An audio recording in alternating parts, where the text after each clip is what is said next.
The world and the denier in this image, the one who neither knows nor is learned, and who is the denier in this other image.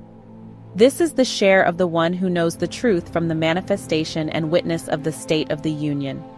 His statement, "For one who has a heart which varies in its turning," refers to this.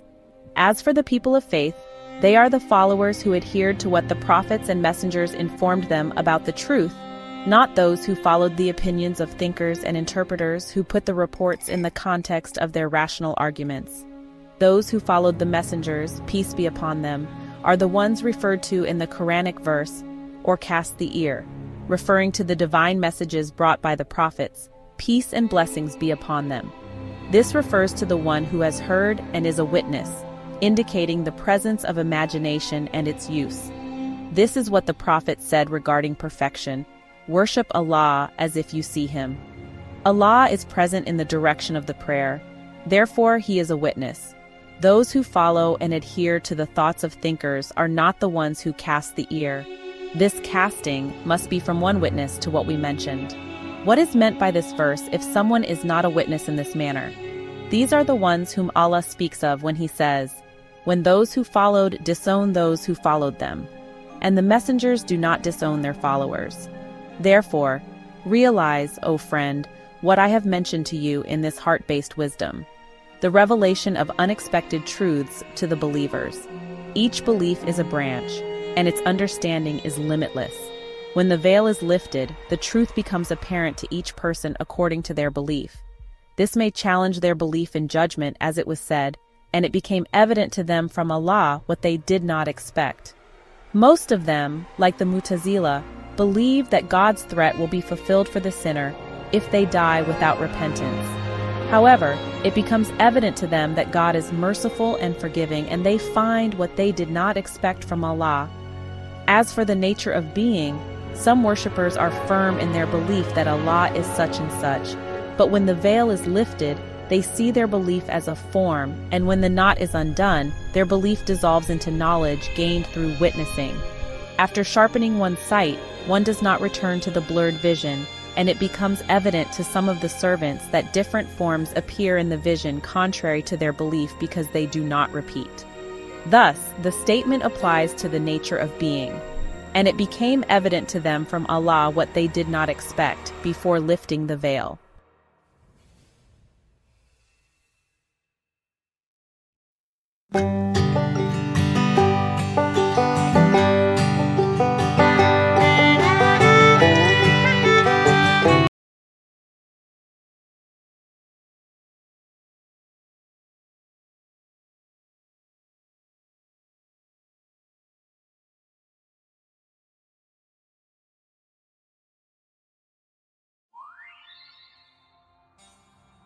In this moment, as we begin our journey together, I invite you to take a deep breath and center yourself. The path we're about to explore is not just an intellectual exercise, but a profound journey into the very essence of our being. Today we'll delve into recognizing the divine in all forms, a journey that leads us to spiritual oneness and inner harmony. This journey is not about acquiring new information, but about awakening to a truth that already exists within you. As we explore the interconnectedness of all beings, the essence of unity, and the secret of manifestation, remember that these are not abstract concepts, but living truths that can transform your perception of reality. In this moment, as we begin to explore the essence of unity, I invite you to look around you. What do you see? Perhaps objects, people, or nature. But beyond these forms, there is a deeper reality waiting to be recognized. The reality of creation arises from the singularity of the divine essence. Unity, in its purest form, is the source of all things. Now pause and reflect on this. Everything you perceive, including yourself, is a manifestation of this singular essence appearing in diverse forms. This singularity is the basis for both the hidden and the apparent, the beginning and the end. As we continue our journey, let us now turn our attention inward.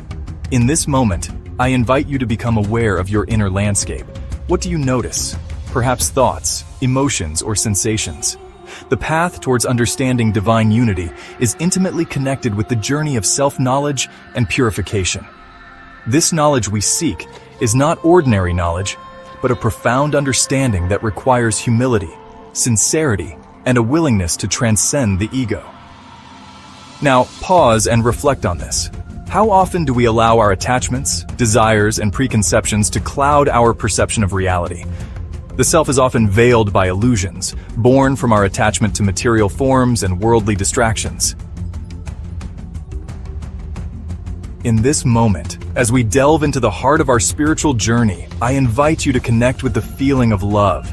Not just romantic love, but the all-encompassing, unconditional love that is the essence of our being. Love is not just an emotion, but a powerful and transformative force that propels us towards the divine.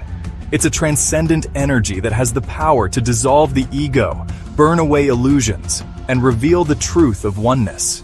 Now pause and reflect on this. Have you ever experienced a moment of pure, unconditional love? In that moment, didn't all separation seem to dissolve? This is the nature of divine love. It draws us towards the sacred as if by an irresistible force, inspiring devotion, reverence, and a profound longing to be close to the divine essence. In this moment, as we continue our exploration, I invite you to become aware of your breath. This simple act of awareness is a form of remembrance, bringing us into the present moment where the divine always resides. Divine remembrance is a powerful practice that aids us in attaining inner peace. It's a calming and centering force that helps us transcend the fluctuations of the world and find stability in the eternal. Now pause and reflect on this. How often do we forget our true nature, getting caught up in the drama of our daily lives? Divine remembrance is the antidote to this forgetfulness. It's not limited to rituals or recitations, but is a constant awareness of the divine presence within and around us. When we remember the sacred in every moment, we cultivate inner harmony. We become less affected by external circumstances as our peace comes from within. In this moment, as we approach the culmination of our journey, I invite you to expand your awareness beyond yourself. Imagine, if you will, that you can perceive the interconnectedness of all things. This is the vision of oneness, the ultimate goal of our spiritual path. This vision transcends the limitations of individual perception, revealing that all beings are interconnected within the divine essence. Now pause and reflect on this. How would your life change if you truly saw no separation between yourself and others? This vision of oneness transforms the way we relate to the world. When we perceive all of existence as a single reality, we naturally act with compassion, kindness, and in unity with all creation. We understand that harming another is, in effect, harming ourselves, as we are fundamentally one. This realization guides us to live a life of service, selflessness, and unconditional love. In this moment, as we reach the pinnacle of our spiritual journey, I invite you to imagine a state of being where all boundaries dissolve, where the individual self merges completely with the divine essence. This is the final union, the ultimate goal of the spiritual path. This union is not a loss, but a fulfillment. It's the soul's return to its proper source, the divine.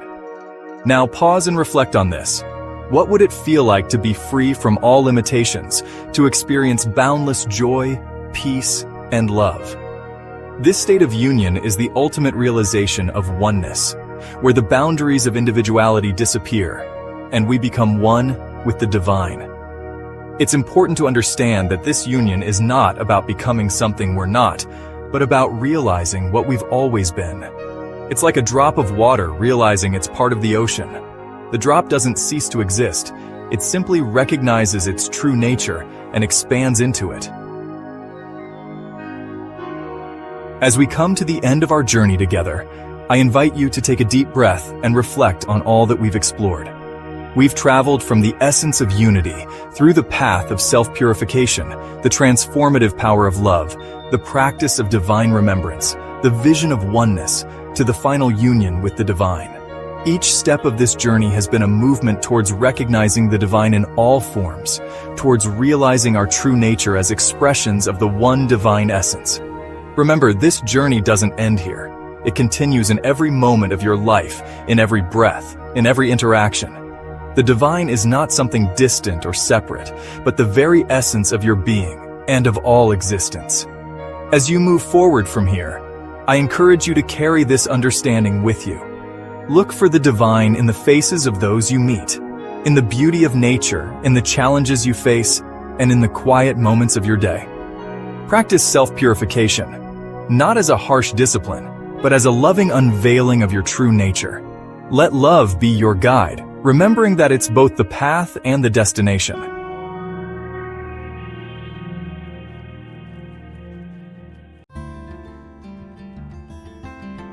Divine love is at the core of the mystical experience. A mystic in this context refers to an individual who is deeply committed to spiritual growth and the pursuit of divine union. Silence, often regarded as a critical aspect of the mystical path, is where the seeker can hear the voice of the divine more clearly. Prayer and meditation are essential tools on the spiritual journey. Through prayer, the seeker expresses their longing for divine union and asks for guidance, wisdom, and strength. The ego is one of the most significant obstacles on the mystical path. It is the sense of individuality, the false self driven by desires, fears, and attachments. Service to others naturally expresses divine love. The mystic understands that true service comes not from a place of obligation or duty, but from a deep sense of compassion and oneness with others. The role of the spiritual community cannot be underestimated. The mystic often walks the path with others who long for union with the divine. The ultimate goal of the mystic's journey is the profound and awe-inspiring experience of divine union, when the seeker becomes one with the divine presence. True wisdom is not acquired through intellectual study or accumulated knowledge, but through direct divine experience. It is a wisdom that transcends the limitations of the mind and is rooted in the heart. Detachment is often misunderstood as indifference or apathy. In reality, detachment is the liberating ability to remain unaffected by the fluctuations of the external world. Love and compassion are the highest expressions of the divine. Having experienced divine love, the mystic feels compelled to extend that love to others.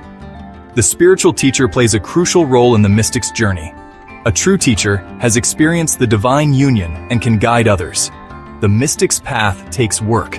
It is a path of transformation that requires patience, perseverance, and unwavering commitment.